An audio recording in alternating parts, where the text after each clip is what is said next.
नमस्कार दोस्तों, आपका बहुत बहुत स्वागत है चमत्कारी टोटके चैनल में। दोस्तों, चमत्कारी टोटके चैनल में हम आपको दिखाते हैं चमत्कारी टोटके, चमत्कारी उपाय, पूजा ज्ञान, धार्मिक विधि, धार्मिक कहानियाँ और बहुत सारी रोचक जानकारी जो दोस्तों सिर्फ और सिर्फ आपको देखने को मिलती है चमत्कारी टोटके चैनल में। तो अगर आपने अभी तक चमत्कारी टोटके चैनल को सब्सक्राइब नहीं किया है तो सबसे पहले हमारे इस चैनल को सब्सक्राइब कर लीजिए, हमारे इस वीडियो को लाइक कीजिए तथा अपने दोस्तों और परिवारजनों के साथ शेयर करना ना भूलें। दोस्तों, आज के हमारे इस वीडियो में हम आपको बताने जा रहे हैं अपने मन की असीम शक्ति को कैसे जाने। जी हाँ दोस्तों, the power of subconscious mind. क्या आपने आमिर खान की फिल्म तारे जमीन पर देखी है? इस फिल्म में एक सीन था जिसमें आमिर खान बच्चे के पिता को सोलोमन आइलैंड के बारे में बताते हैं। इस आइलैंड के आदिवासी पेड़ों को काटते नहीं हैं, पेड़ के आसपास इकट्ठे होते हैं और कई घंटों तक पेड़ को कोसते हैं, जी भर के गालियां देते हैं, जिसकी वजह से कुछ हफ्तों बाद वो पेड़ अपने आप सूख कर गिर जाता है। तो दोस्तों, the power of subconscious mind, हम में से बहुत लोग शायद इस बात पर विश्वास ना करें कि कैसे सिर्फ गालियां और कोसने से एक पेड़ को गिराया जा सकता है, लेकिन दोस्तों ये सही बात है और प्रामाणिक भी है। बहुत से लोगों ने इस पर अपने अपने मत दिए, लेकिन जिनके व्यूज सबसे ज्यादा प्रसिद्ध हुए हैं वो हैं ब्रूस लिप्टन। ब्रूस लिप्टन के अनुसार ये कोई चमत्कार नहीं है, इसकी वजह है हमारे मन की असीम शक्ति। हमारा सबकॉन्शियस माइंड यानी कि अर्ध चेतन मन हमारे कॉन्शियस मन यानी कि चेतन मन से कई लाख गुना तक ज्यादा शक्तिशाली है और यही हमारी जिंदगी की बहुत सी चीजों को तय करते हैं। बहुत बार दोस्तों हम अपनी कई खराब आदतों को बदलने की कोशिश करते हैं, लेकिन बहुत सी कोशिशों के बाद भी बदल नहीं पाते, क्योंकि हमारी आदतें हमारे सबकॉन्शियस माइंड में इतनी स्ट्रांगली प्रोग्राम हो जाती हैं, जिसकी वजह से हमारे कॉन्शियस माइंड कोशिश कर भी उस पर कोई असर नहीं कर पाता। अपने फोन और लैपटॉप का एग्जाम्पल लीजिए। मान लीजिए आप कोई गाना सुन रहे हैं और गाने को बदलना चाहते हैं। ये गाना आपके कहने या चाहने से नहीं बदलेगा जब तक कि आप उसे ना बदलें। इसी तरह अगर हम अपनी लाइफ में कुछ बदलाव लाना चाहते हैं तो हमें उन सभी नकारात्मक और बेकार चीज़ों को अपने सबकॉन्शियस माइंड से अनइंस्टॉल करना पड़ेगा और इसमें पॉजिटिव बिलीव्स इंस्टॉल करनी पड़ेंगी।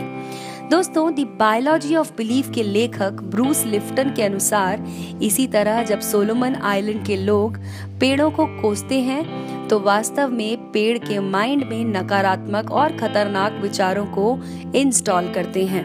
जी हाँ दोस्तों, पेड़ों के पास दिमाग भी होता है, ये बात बिल्कुल सही है और इसी कोसने की वजह से पेड़ों का मॉलिक्यूलर आर्किटेक्चर बिगड़ जाता है और पेड़ अपने आप गिर जाते हैं। इनके अनुसार इस बात की पुष्टि क्वांटम फिजिक्स भी करता है।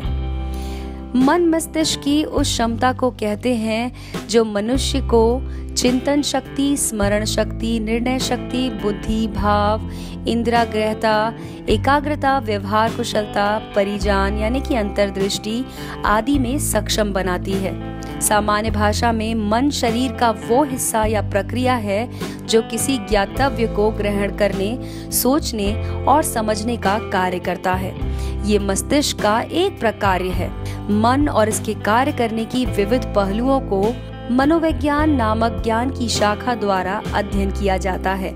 मानसिक स्वास्थ्य और मनोरोग किसी व्यक्ति के मन के सही ढंग से कार्य करने का विश्लेषण करते हैं। मनोविश्लेषण नामक शाखा मन के अंदर छुपी उन जटिलताओं का उद्घाटन करने की विद्या है जो मनोरोग अथवा मानसिक स्वास्थ्य में व्यवधान का कारण बनते हैं। वही मनोरोग चिकित्सा मानसिक स्वास्थ्य को पुनर्स्थापित करने की विद्या है। दोस्तों, सामाजिक मनोविज्ञान किसी व्यक्ति द्वारा विभिन्न सामाजिक परिस्थितियों में उसके मानसिक व्यवहार का अध्ययन करता है। शिक्षा मनोविज्ञान उन सारे पहलुओं का अध्ययन करता है जो किसी व्यक्ति की शिक्षा में उसके मानसिक प्रक्रियाओं द्वारा प्रभावित होते हैं, जिसके द्वारा सब क्रियाकलापों को क्रियान्वित किया जाता है। उसे साधारण भाषा में मन कहते हैं। फ्रायड नामक मनोवैज्ञानिक ने बनावट के अनुसार मन को 3 भागों में वर्गीकृत किया है: सचेतन, अचेतन और अर्धचेतन। सचेतन मन का लगभग 10वां हिस्सा होता है, जिसमें स्वयं तथा वातावरण के बारे में जानकारी रहती है। दैनिक कार्यों में व्यक्ति मन के इसी भाग को व्यवहार में लाता है। अचेतन मन का लगभग 90% हिस्सा है, जिसके कार्य के बारे में व्यक्ति को जानकारी नहीं रहती। ये मन की स्वस्थ एवं अस्वस्थ क्रियाओं पर प्रभाव डालता है। इसका बोध व्यक्ति को आने वाले सपनों से हो सकता है। इसमें व्यक्ति की मूल प्रवृत्ति से जुड़ी इच्छाएं जैसे कि भूख, प्यास, यौन इच्छाएं दबी रहती हैं। मनुष्य मन के इस भाग का सचेतन इस्तेमाल नहीं कर सकता। यदि इस भाग में दबी इच्छाएं नियंत्रण शक्ति से बचकर प्रकट हो जाएं, तो कई लक्षण उत्पन्न हो जाते हैं जो बाद में किसी मनोरोग का रूप ले लेते हैं। अर्धचेतन या पूर्व चेतन मन ये मन के सचेतन तथा अचेतन के बीच का हिस्सा है, जिसे मनुष्य चाहने पर इस्तेमाल कर सकता है, जैसे कि स्मरण शक्ति का वो हिस्सा जिसे व्यक्ति प्रयास करके किसी घटना को याद करने में प्रयोग कर सकता है। फ्राइड ने कार्य के अनुसार भी मन को 3 मुख्य भागों में वर्गीकृत किया है। इड यानी कि मूल प्रवृत्ति। दोस्तों, ये मन का वो भाग है जिसमें मूल प्रवृत्ति की इच्छाएं जैसे कि उत्तरजीवित यौनता, आक्रामकता, भोजन आदि संबंधी इच्छाएं रहती हैं, जो जल्दी ही संतुष्टि चाहती हैं तथा खुशी गम के सिद्धांत पर आधारित होती हैं। ये इच्छाएं अतार्किक तथा अमौखिक होती हैं और चेतना में प्रवेश नहीं करती। ईगो यानी कि अहम। दोस्तों, ये मन का सचेतन भाग है जो मूल प्रवृत्ति की इच्छाओं को वास्तविकता के अनुसार नियंत्रित करता है। इस पर सुपर ईगो यानी कि परम अहम या परम विवेक का प्रभाव पड़ता है। इसका आधा भाग सचेतन तथा अचेतन रहता है। इसका प्रमुख कार्य मनुष्य को तनाव या चिंता से बचाना है। फ्राइड की मनोवैज्ञानिक पुत्री एना फ्राइड के अनुसार ये भाग 1.5 वर्ष की आयु में उत्पन्न हो जाता है, जिसका प्रमाण ये है कि इस आयु के बाद बच्चा अपने अंगों को पहचानने लगता है तथा उसमें अहम भाव, स्वार्थीपन उत्पन्न हो जाता है। तीसरा पार्ट है सुपर ईगो, विवेक या परम अहम। दोस्तों, सामाजिक नैतिक जरूरतों के अनुसार उत्पन्न होता है ये भाग तथा अनुभव का हिस्सा बन जाता है। इसके अचेतन भाग को अहम आदर्श तथा सचेतन भाग को विवेक कहते हैं। 2500 साल पहले यही बात महात्मा बुद्ध भी कह चुके हैं कि हम जो भी हैं अपनी सोच की वजह से ही हैं। You are what you think. ये बात हम इंसानों पर भी लागू होती है।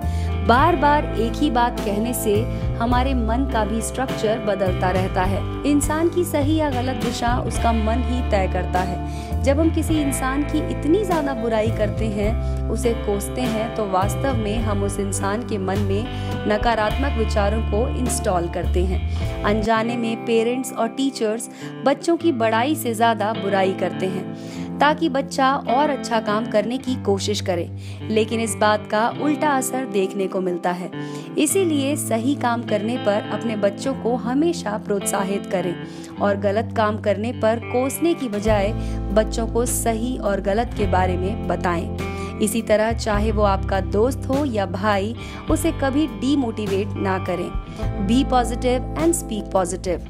तो दोस्तों, ये था हमारा वीडियो जिसमें हमने आपको बताया कि किस तरह से हम अपने मन की असीम शक्ति को पहचान सकते हैं तथा वो बन सकते हैं जो हम बनना चाहते हैं। आपको हमारा ये वीडियो कैसा लगा दोस्तों, इसके बारे में हमें जरूर बताएं। आपकी राय व सुझाव हमारे वीडियो के कमेंट सेक्शन में आप लिख सकते हैं। हमारे इस चैनल को सब्सक्राइब कीजिए, हमारे वीडियो को लाइक कीजिए तथा अपने दोस्तों के साथ शेयर करना ना भूलें।